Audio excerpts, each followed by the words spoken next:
Cars are boring. See, in the 60s, we used to have cars like the Ford Thunderbird, the Lincoln Continental, and even the Chevy Bel Air. Nowadays, we watch as the Honda Accords, Toyota Camrys, and Teslas drive past. See, back in the 60s, cars were a huge part in somebody's personality. They weren't just tools to get you from point A to point B. People actually cared what they drove around in, and not just how much it'd sell for in the future. But we'll get to that part in a minute.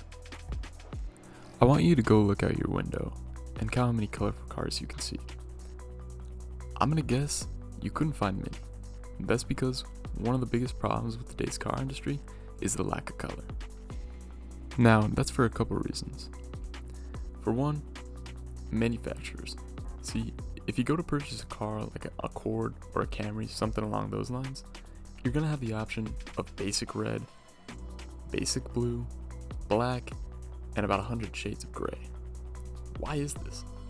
Well, to put it simply, it's consumers.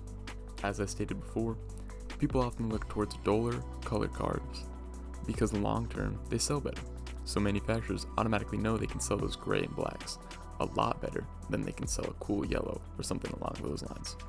Now, our second main problem lies with the literal iPads that they have in them. Like, I don't need a 20-inch touchscreen in the middle of my car. Not to mention how counterintuitive it is with it being illegal to drive with a phone.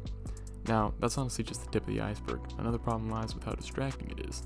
See, in most cars with touchscreens, buttons don't exist anymore. So in order to turn the AC or heat on, you have to navigate through a series of screens that take your attention away from the road. Now, some screens aren't too bad.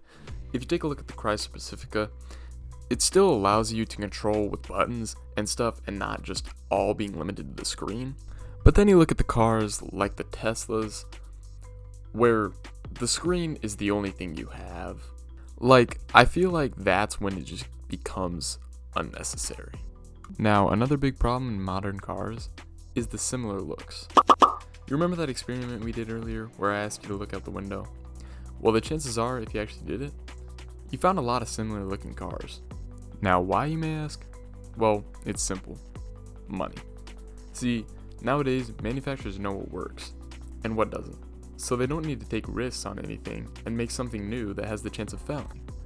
But unfortunately, this type of sheer greed and the advancements in technology used result in some of the most boring cars we see in modern day. Now, with the rise of electric cars in the market, is brought with it another problem.